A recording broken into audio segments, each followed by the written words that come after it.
We're going to begin tonight in California, where police believe they have solved one of the nation's enduring mysteries. They announced an arrest in the case of the Golden State Killer. DNA evidence led them to one of the country's most notorious serial killers. Joseph James DeAngelo was arrested yesterday. We've solved the case of the century. April the 24th, 2018. The deadliest American murderer of the 20th century is arrested. And as you can see, investigators are still pouring through this home here looking for evidence. The serial killer, who had been on the run for almost 40 years, was living quietly in the suburbs of Sacramento. Defense attorneys, everybody is gone. Sorry. Joseph James DeAngelo, you're before the Sacramento Superior Court for 2 reasons. A total of 51 rapes and 13 violent murders. In the 1980s, this man terrorized California, caused gun sales to skyrocket, and tormented generations of police officers. I'm really sorry. No one had ever been able to identify him until a police officer had a brilliant idea to track him down. Digging into the genetic data of millions of Americans, an innovative technique which combines big data and traditional genealogy, genetic genealogy.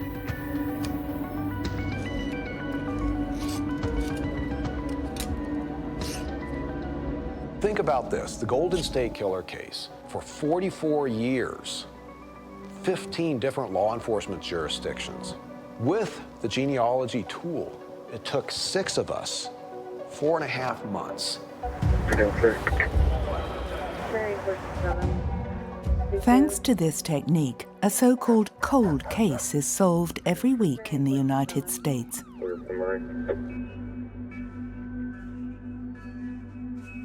The hiding places are taken away. They can no longer hide and do their horrible deeds because we will find them, and they have to know that. Around the world, we have technology and science at our disposal, thanks to huge DNA databases which already include millions of Americans and Europeans. It would be possible to find anyone on the planet. How far can this wide-scale use of DNA data take us? If we can track killers, we could also track political dissidents, migrants, family relatives, or even yourself.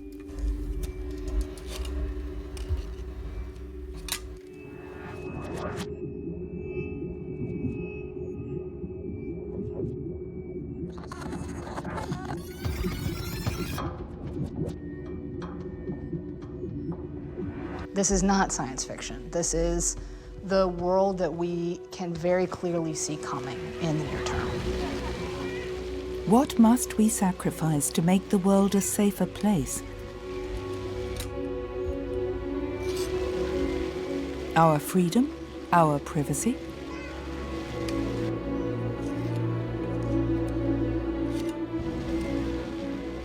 Is the end of criminal activity worth it?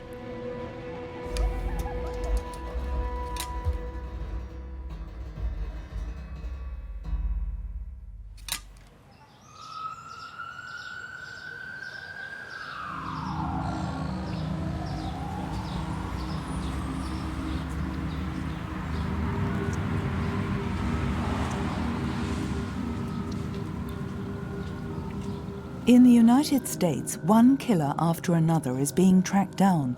The American police have become masters of DNA identification. Paul Holes was the first one to try it.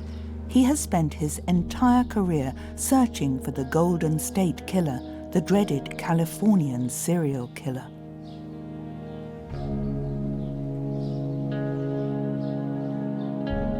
He was a predator that was very sophisticated, highly intelligent, employed tactics that most, serial rapists or serial killers don't employ. It's the second known attack by the East Area rapist here in Modesto, and it occurred in the northeast part of the city, less than 3 miles from the site of the previous incident. This time it was a 15-year-old girl. Again, it was in a northeast Sacramento neighborhood.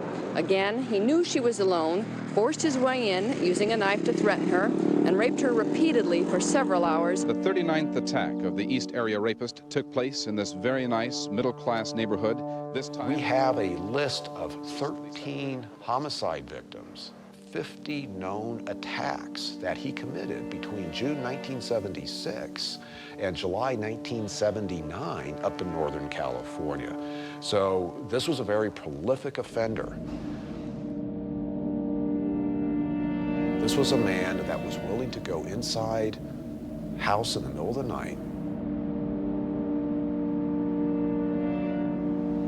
and he'd stand away from the bed but wake the couple up, and he's shining a flashlight in their eyes so they can't see him at all. And he's telling them, "I've got a gun." Often taking shoelaces out of the couple's own shoes in their closet and adding more bindings to the man. Go through the house and come back with dishes or similar kind of trinkets that he would stack on the man's back.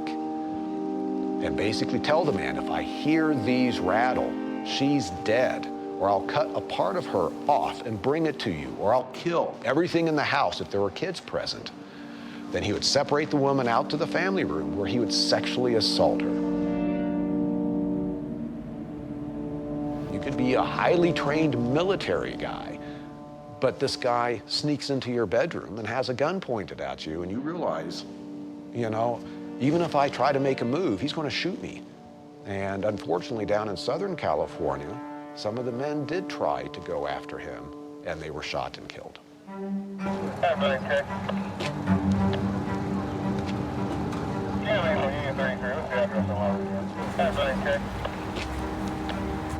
But once he starts attacking, and once law enforcement realizes we've got a new and very dangerous rapist out there, they start forming task forces in Sacramento. They do proactive patrol. There's helicopters flying overhead. They're trying to catch this guy with everything they possibly can. And yet, East Area Rapist was still able to attack in those very areas where law enforcement is trying to catch him and escape and get away.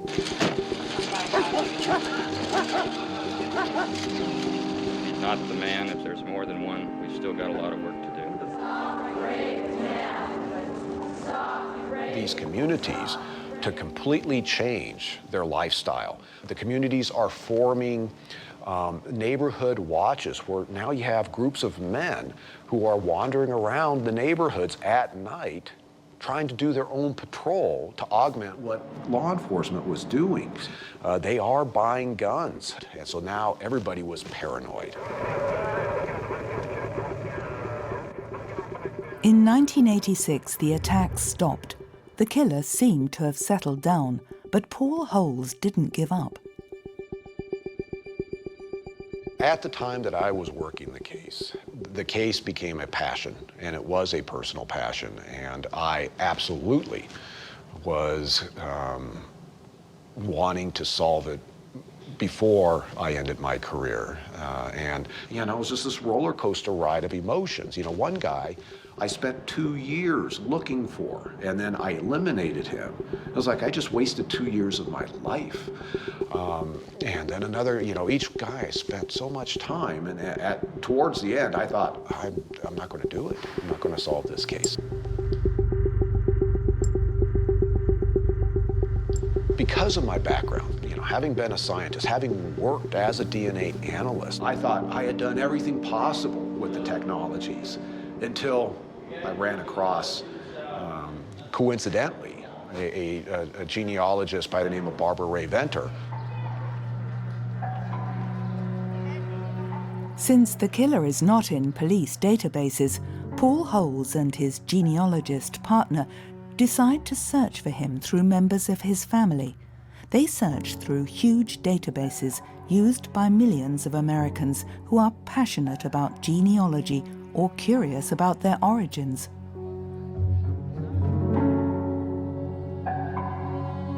We have no idea who we're related to. Oh my God, this is her. Wow, I just didn't know they kept records like this, to be honest with you. Oh my God. And let Ancestry guide you through the world's largest online collection of family history records. Ancestry.co.uk. Discover your story. In 2018, these DNA kits are becoming very popular. Nearly 30 million people have already sent some of their saliva to laboratories to obtain information on their genetic profile for $100. Their geographical origins and above all the names and email addresses of cousins, closely or distantly related, who share some DNA and who are already in the database.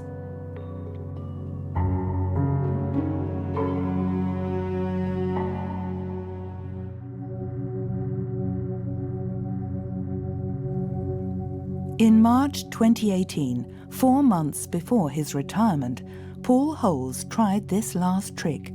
He decides to send a DNA sample from the Golden State Killer to one of these labs. No police officer before him has ever done that. We don't have his saliva, we have his semen, and there are some complexities. I had consumed all my Golden State Killer DNA, and I was fortunate. There was one that was still left in the coroner's evidence room that had never been touched. This is Paul Holes' last chance. He slips the killer's DNA sample into the test tube and sends the kit to the lab. 2 weeks later, he receives the results. Now I have a list of relatives. Now, they were distant relatives, but this was huge. I was like tingling, going, okay, I've got people now that I can work from to identify this killer. So it was exciting, and I was just thinking, we'll be able to do this now real quick. I didn't realize how hard it was going to be. It took us roughly about 4 months. Nobody else had done it at that point, so we were learning as we were going. Fundamentally, we get down into, now I've got, some men that are the right age, living in California at the right time where the attacks are occurring, and this is just investigation 101. I am looking at the guy's driver's license or his criminal history, and it'd be, this guy's 6'3". He's not the Golden State Killer. I am now within 2 weeks of my retirement, and that's when Joseph DeAngelo is the last person on our list that we haven't eliminated yet. And I was skeptical about him as being the guy that we were looking for. And so the last day before I had to turn my badge and gun in and turn my FBI credentials in, I drove up to go take a look at where DeAngelo was living.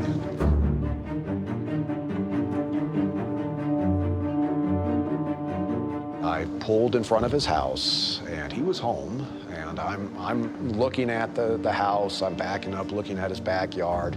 I'm hoping to see him, and I never do see him. And I thought about it going, what's the likelihood this is the Golden State Killer? And I just thought, I better be careful.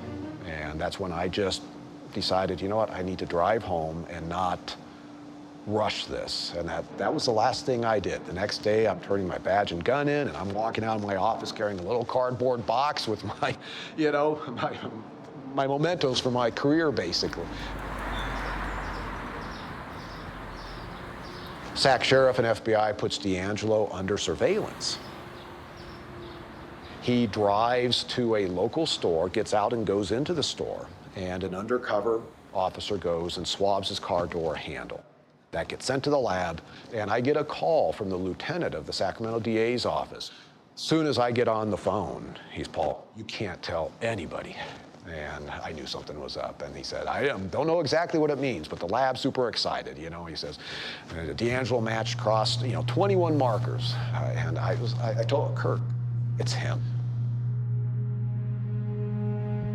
There's that moment of just being stunned. At this point, I had been involved in the case for 24 years. He's now convicted and in prison. Paul Holes, welcome to buddy. the honestly, The day after the arrest, Paul Holes became a legend, a super cop who was invited to every talk show in the country. Case investigator who worked on the Golden State Killer case for the last 24 years. The tool is revolutionary, it's powerful, and it enhances public safety.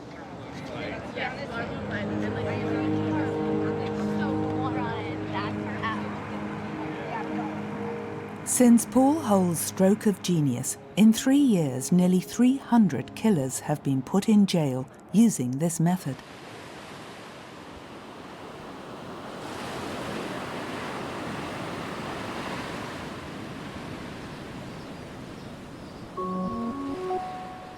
In the United States, a new type of private detective has appeared, the DNA detective. The most famous of them is Cece Moore. She invented the genetic genealogy technique they use.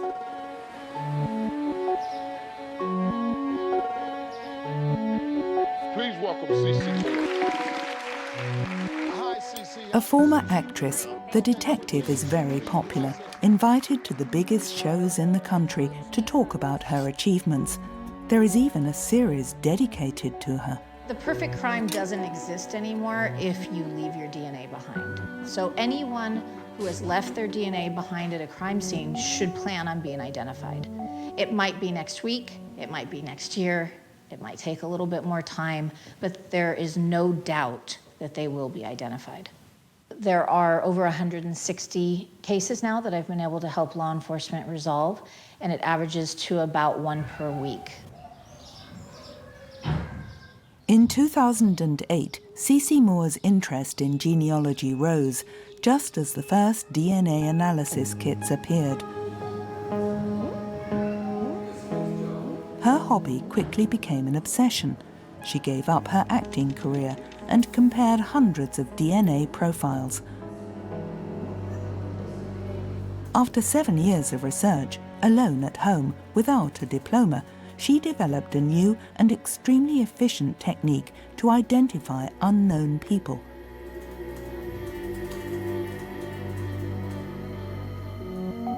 She voluntarily tracked down hundreds of relatives of adopted people. Paul Holes was inspired by her method to find the Golden State Killer. I did invent a new job without intending to. I certainly didn't set out to do that. But when I dropped my current work to focus on this as a volunteer at first, I couldn't have imagined where it would go. It came as quite a shock to forensic experts, forensic scientists, that this is their career, their degree, they're certified, licensed, and then out of nowhere comes this genetic genealogy technique they'd never heard of. Cece created the first genetic genealogy service in the world within a large American laboratory. After Paul Holes, hundreds of police officers called Cece to solve their crimes. One of the first is an investigator from Indiana.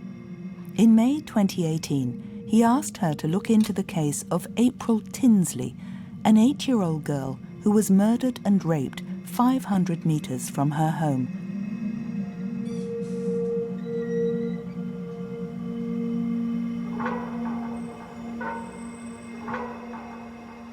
It is one of the most famous 31-year-old cold cases in the United States.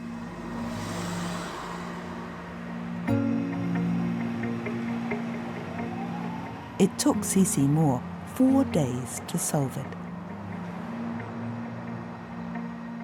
I Googled Cece Moore, I saw some of the projects she was involved with, and I thought to myself, how in the world is she gonna track one person in the whole world using this information? I couldn't wrap my mind around it. I even went so far as to go to the local bookstore and buy a book called DNA for Dummies and another one called Genealogy for Dummies, because they were talking about things that I had never heard of before.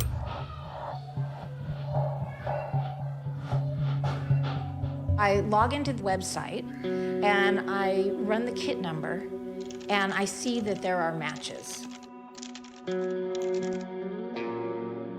The The match list is really exciting. There are no really close relatives, but there are a third cousins of April's killer. If you share DNA, you have to have a common ancestor in your family tree. Some people use aliases. They might use Butterfly 45, and I have to identify them and then figure out who their parents are and grandparents, because my goal is just to find the commonalities or the common ancestors. So I'm building trees for hours and hours and hours.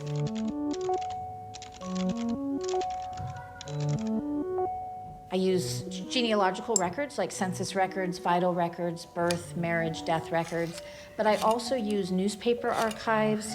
I use social media.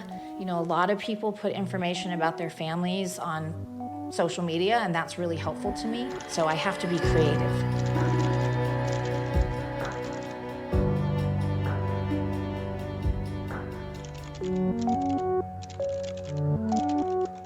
On April's case, I really didn't want to stop.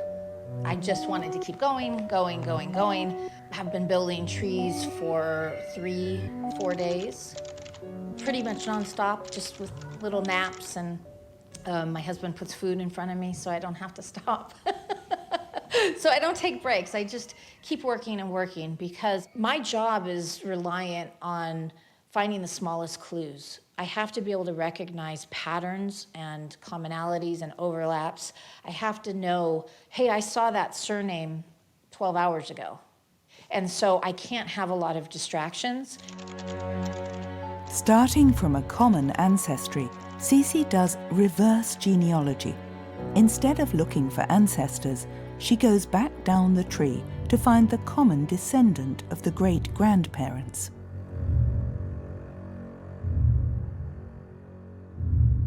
After maybe 2 days, I finally found that first connection where 2 different descendants from genetic networks marry and have children.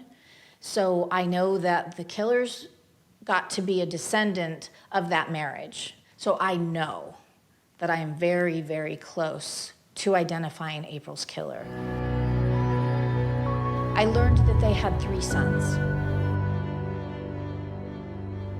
One of the 3 brothers died before the crime took place.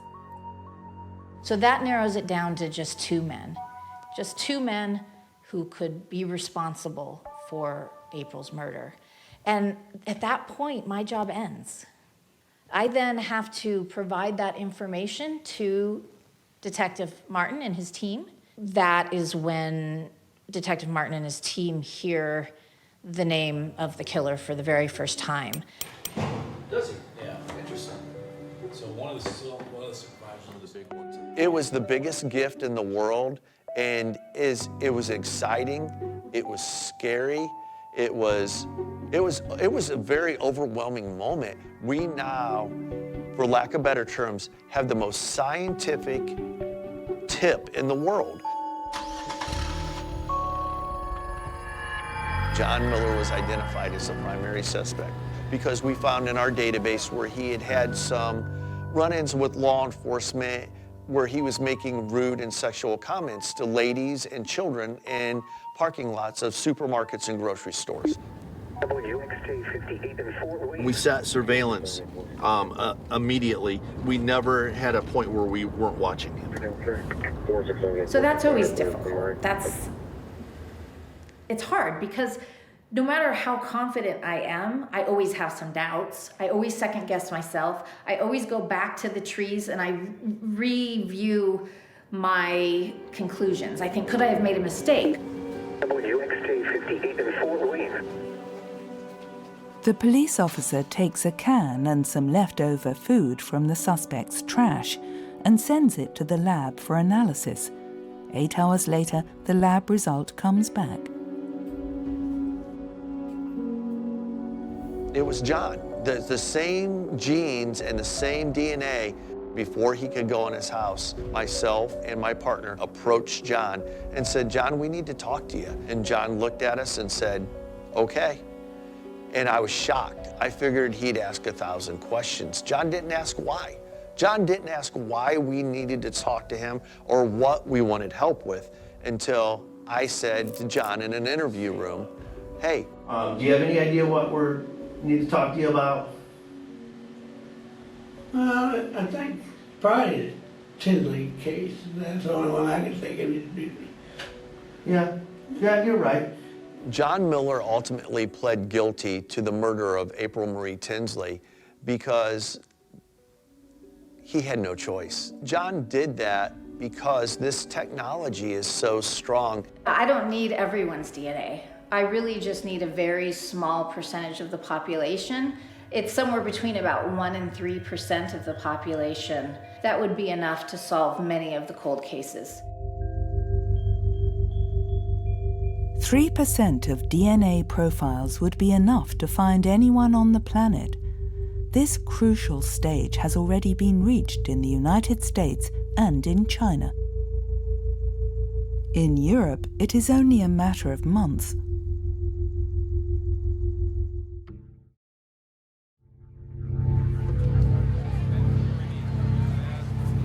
The science of genetic identification is progressing so fast that it is starting to overtake conventional investigation.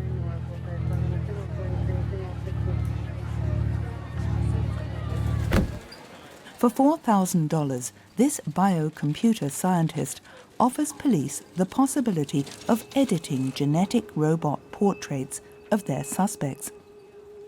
A business that appears to have come straight out of a sci-fi movie.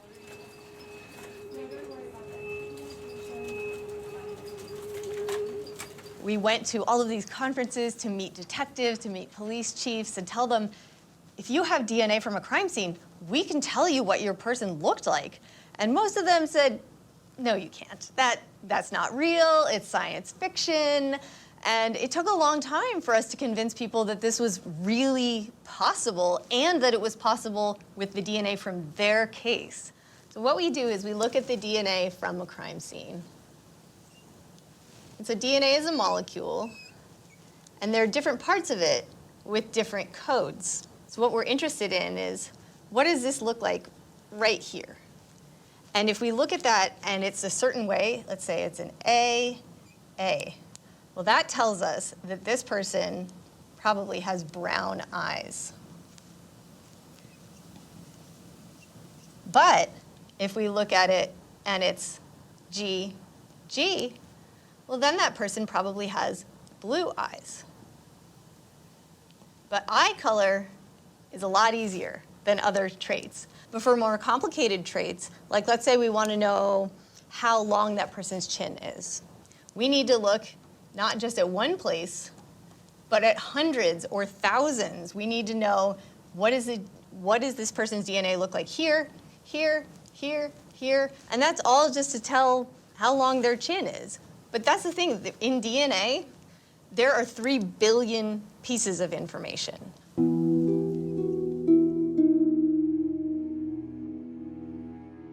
There are other aspects of the DNA, not the sequence, but changes to it that can tell approximately how old someone is. And so there's been a lot of research in that, and they've been able to get it down to sort of like plus or minus 3 to 4 years. From a tiny DNA trace, even a damaged or partial one, in less than 24 hours, the software produces a face with chilling precision. In 2016, in Texas, the body of Shante Blankenship, 25 years old, was found in a shed. The young woman had been raped and beaten to death. You know, the detectives were looking for leads because they didn't have a witness to this crime. And so we analyzed the DNA, and the first thing we found was that this is a person with fair skin. And then again, we have this person's prediction. This is our unknown person, but now we know he probably has blue eyes, and he almost certainly does not have dark eyes. You know, there's some very small possibility that he has hazel eyes, but if there were anyone on that suspect list with brown eyes, they could be eliminated with 99.9% confidence. And then we found that this was probably a person who had a few freckles, and they almost certainly didn't have no freckles. This person falls sort of between blonde and brown, so a light brown, a dirty blonde. And then for redness, We predict this person does not have red hair. Finally, we can put all of that together. So what you see here is the actual prediction that comes out of snapshot. You see that it's a three-dimensional face shape. The jaw of this person is wider than average, more compact chin, and the nose is sort of up.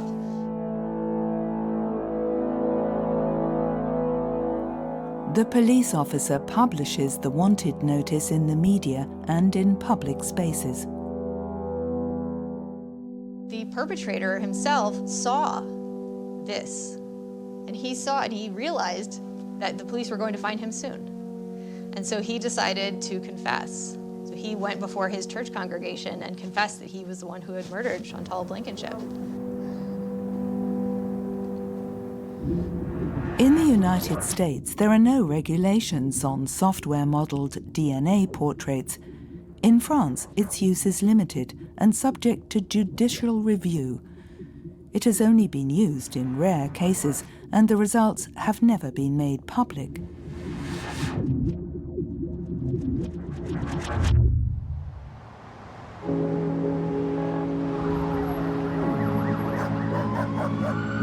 However, the use of DNA profiling by the American police has become standard practice. But does DNA protect against judicial errors? Can it be the solution to all mysteries? We want a new trial. We had a Central Park 5. We will not have a Howard Beach 1 with Chanel Lewis. No justice. No peace. No justice. No peace. No justice. No peace. No justice. No peace. New York City, summer 2021. Hundreds of protesters claim the innocence of a man charged as a result of DNA profiling.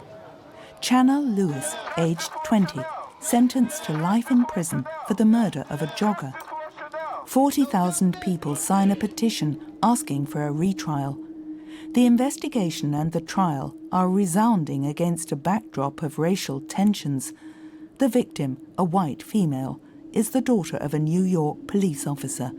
The accused is a black man from a low-income neighborhood and without an education. It is a case that has captivated New York for the last 5 years and anyone who follows crime in the city. And it's a case that many people have serious questions about. And so you have massive media outcry about how this could happen. Hundreds of detectives are placed on a task force designed to solve the murder. The pressure on the NYPD to solve the murder, who did this, why they did it, why it was so gruesome, is extreme and building over time. The longer the case is cold, the longer they cannot say that they've made an arrest. And for 6 months, the case is cold.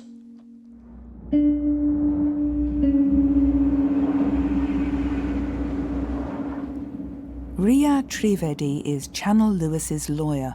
According to her, the young man was put in prison on the basis of a false DNA trail. Multiple DNA deposits were found on the body of Karina Ventrano. Only one rose to the threshold required to create an actual profile of a donor that ultimately came to be known as male donor 1. The other DNA deposits on Karina Ventrano's body were too insignificant to generate a DNA profile, according to law enforcement. Multiple traces of DNA were found on Karina Ventrano's hands, face and clothes. Analysis of the male number 1 sample indicated that this DNA came from a black male, not listed in police files. The police then proceeded to take samples from 500 black men in the neighborhood, without success. However, from the beginning of the investigation, testimonies indicated the presence of 2 white men in suits at the crime scene. The NYPD set aside any suspicion they had about 2 jacked up white guys, any suspicion they may have had about any other population, and focused singularly on black men, based solely on a conclusion from DNA. Lieutenant Russo of the New York City Police Department claims that 6 months after Karina Ventrano is killed, He is sitting in his office and happens to remember that 7 or 8 months prior, he's driving home in Howard Beach, and he sees a young African-American man wearing a sweatsuit on a hot day. And because of the apparent suspicion of that, it's not a crime, Janelle wasn't doing anything, inspires Lieutenant Russo to get his name, get his address. They don't make an arrest. They have no basis upon which to make an arrest, but they get his information. Lieutenant Russo claims that 6 months after Karina Ventrano was killed, he remembered that interaction, feels a gut suspicion that the young man they stopped and spoke to had something to do with her disappearance, her death, sends a detective squad to the door of that young man to request a DNA sample on consent. And just like that, it hit. The lawyer claims her client's innocence. She asks that the case be reopened and that Lewis Channel be retried.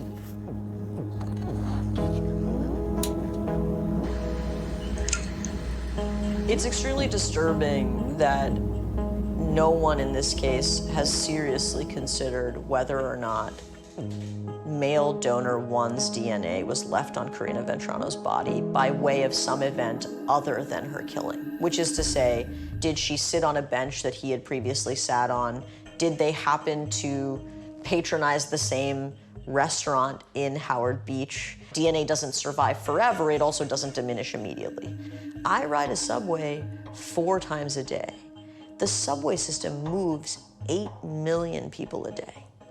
The amount of genetic transfer happening solely on the New York City subway is unfathomable.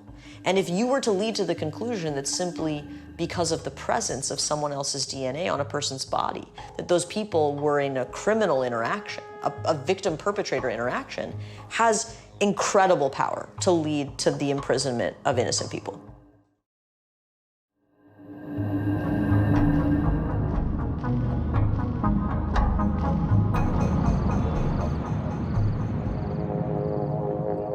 Finding a person in a matter of days and making them a criminal using DNA identification. This is the immense power that police and governments now have. Very recently, rights activists have seen a terrifying variation of this method appear. The notion of crime can evolve according to time and place.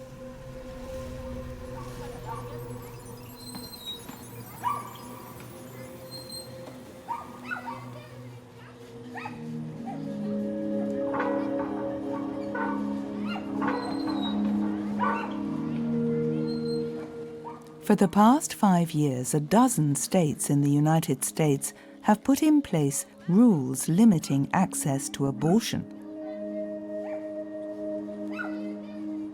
For having an abortion, millions of women or their relatives are likely to be criminalized. There have been hundreds of thousands of people that haven't had real access to abortion. The right to abortion has been kind of sliced away. Imagine that it's a pie, and every year with every law, they take a slice out, and now we're left with this sliver, and we're trying to hold on to it with our bare hands to say, no, not this too. We know of at least 1,200 people that have been prosecuted, criminalized for a pregnancy loss, I believe since Roe in 1973, that case Roe, to now. There was a 2018 or 2019 case in Augusta, Georgia, where they found a 20-week-old fetal remains fetus in a water treatment plant. The Augusta police analyzed the DNA of the fetus, and within 2 days, the mother is found and questioned.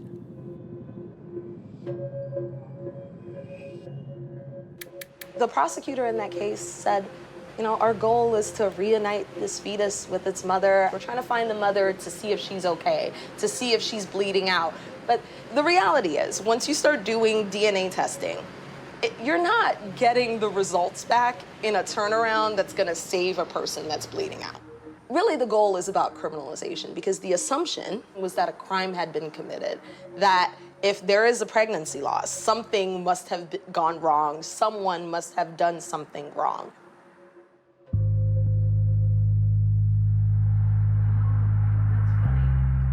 Facing a scandal triggered by this arrest, the prosecutor has withdrawn the charges against the young woman.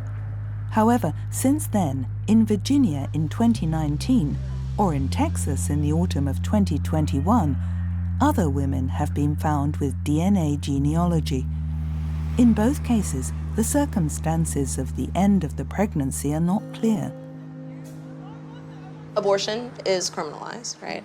And at times, because abortion is criminalized, not just people that intend to have a pregnancy loss are arrested and prosecuted. It could be someone that had a stillbirth at home and it's an assumption or that it's an abortion, and those people with unintended losses are kind of like wrapped up in those abortion criminalization. The fear, and the genuine fear, is this chilling effect of people that might not go to their doctors because they don't want to go to jail. We incarcerate more people in the United States than anywhere else, right? So we know that the likelihood of police and prosecutors and state actors in using DNA testing to find pregnant people, it's a high likelihood. It's probable that it's going to happen again. I see the ways that pregnant people's rights are trampled over and over and over again. So them being able to have access to one more tool to be able to cause harm is angering less than it's fear.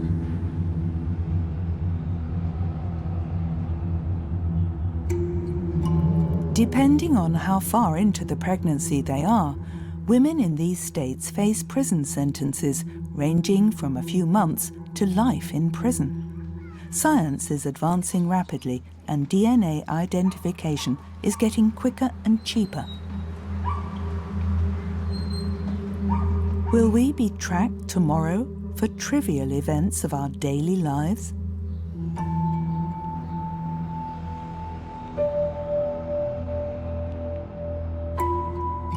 In Hong Kong, metro passengers were surprised to see their software-generated sketches posted on the walls.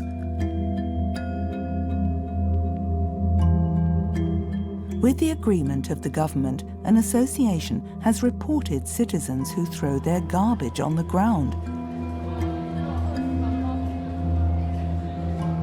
The DNA taken from the cigarette butts, cans or used masks has made it possible to edit their photo in 3D. Could this campaign of shame under different circumstances be rejected?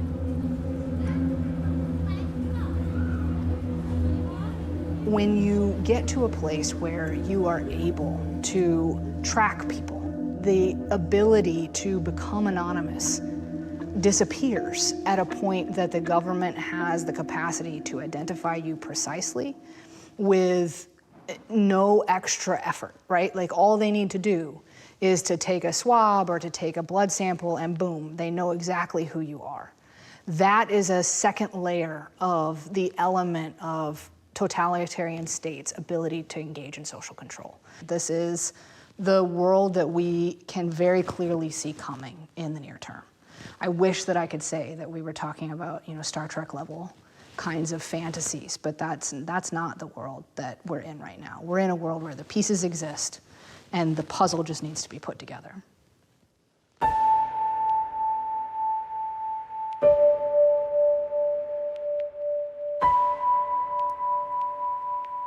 The DNA of millions of Europeans is already registered in the files of national police forces, but also in hospital databases. 5 million Europeans who have bought consumer kits bypassing the rules are also on file with foreign private companies. In total, in Europe, nearly 40 million DNA profiles are stored in computer servers. But this highly sensitive data is poorly protected. Renaud Lifchitz is an expert in computer security. He shows us that with a few clicks on a simple search engine, we can access hundreds of profiles. Il y a eu déjà plusieurs fuites ADN ces dernières années. Ça oscille entre 10 000 et 100 000 profils. Hein. Voilà, et là, on a 658 résultats. On voit par exemple le premier résultat est issu de l'Institut. Deuxième résultat d'un site britannique. On voit des numéros de patients. Alors il peut s'agir de fichiers tout à fait légitimes, partagés anonymement entre des chercheurs, ou bien de fuites de données, de sites qui n'ont pas bien protégé ces documents et ces répertoires. Et là, les données personnelles n'ont rien à faire là, quoi. C'est beaucoup plus problématique qu'un simple vol de carte bancaire, parce que votre carte bancaire, vous la faites voler, vous pouvez la faire remplacer, vous faites opposition et on ne peut plus toucher à votre argent et à votre carte. Là, vos informations génétiques, vous les gardez à vie et en plus, elles sont partagées avec vos frères et sœurs, vos parents, etc. Et donc, on peut connaître tous vos petits secrets, même les plus intimes. In our DNA, we do not only find data corresponding to our appearance. Vous avez des informations sur le physique de la personne, c'est ce qu'on appelle le phénotype, mais vous avez des informations aussi sur son alimentation, ses éventuels risques de carence. Vous avez des informations liées à sa personnalité. Est-ce qu'elle va avoir une propension à aimer les jeux d'argent? Est-ce que c'est une personne qui va prendre des risques? Est-ce que c'est une personne qui va être consciencieuse? Donc des choses qui sont beaucoup plus personnelles et beaucoup plus intimes. A DNA file is a simple text file composed of hundreds of thousands of lines. Each of these lines corresponds to a characteristic of our genetic heritage, called SNP. La toute première colonne, c'est simplement le numéro du SNP, avec RS suivi d'un long numéro. Et tous les SNP, en fait, sont connus chez l'homme et sont même documentés. A free directory references each characteristic in our DNA. By entering depression, predisposition to alcoholism, or lung cancer in the search bar, one finds the right road to look at. Ce qui est préoccupant, c'est que ces informations, si elles se retrouvent publiques, eh ben, elles pourraient être regardées par votre assureur, par votre futur patron. Imaginons un employeur qui aurait récupéré l'ADN d'un candidat. Il va pouvoir regarder, par exemple, si son candidat est consciencieux au travail. Et ça lui sera évidemment très utile. For a few months now, a new startup has been offering a simplified version with coloured symbols. A future employer could check our intellectual capacities, if we have a tendency to be aggressive, a propensity to addictions, or even to determine our vulnerability to burning out.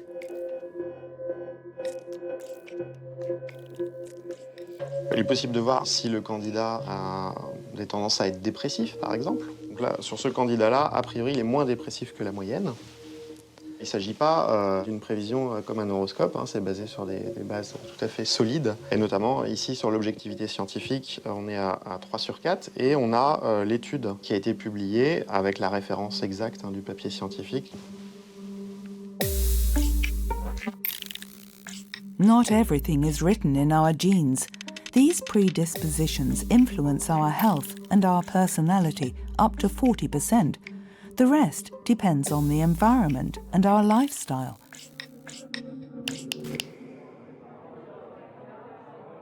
This man is a consultant in the health insurance sector. Anonymously, he explains that insurers are already looking at our genetic data. Par principe, les assureurs ne sont pas des philanthropes. Donc l'objectif, c'est un minimum de ne pas perdre d'argent et plutôt d'en gagner. À partir du moment où je vous connaîtrai totalement, de manière transparente, avec votre ADN, je n'aurai plus aucune incertitude sur votre état de santé. Quelle est votre probabilité de vivre ou de mourir et à quel âge?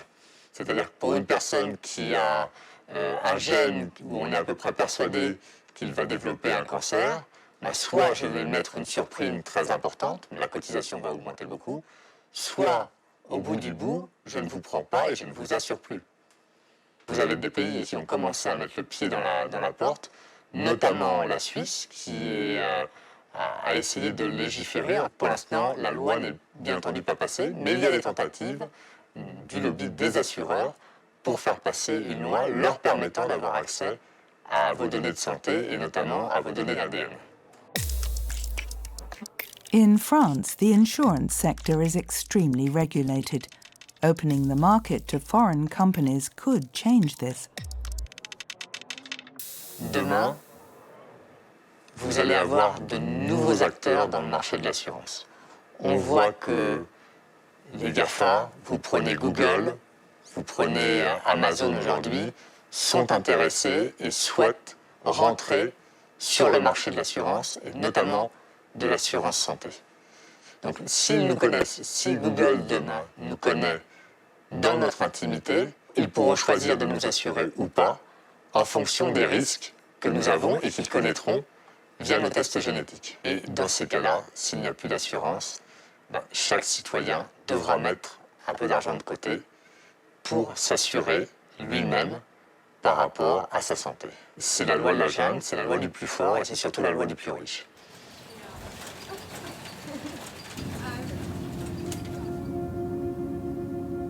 In the United States, this is already a reality. The systematic identification of the population is underway. Since the 80s, a federal law has imposed DNA sampling of millions of Americans at birth.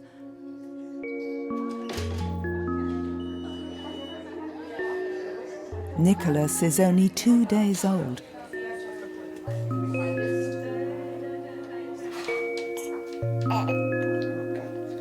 We're going to do his newborn screening today. So we're mandated to do this because it gives us the best amount of information for your baby to keep him healthy, including 57 tests that we wouldn't usually particularly test for.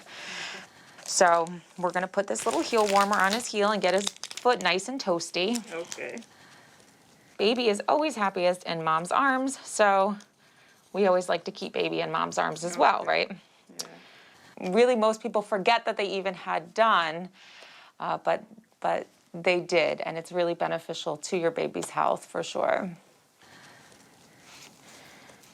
Yep, so we're gonna do a little heel stick on the bottom of his foot, okay, right onto this ridge, okay? All right, so 1, 2, 3, yep, just like that, okay? And now we're gonna fill each of these little circles.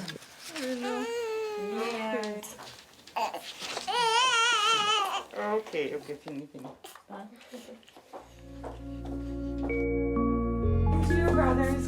Some very populated states like California or Texas keep the DNA of newborns for life in large databases. Officially, this data is used for medical research. But who knows what this information will be used for later?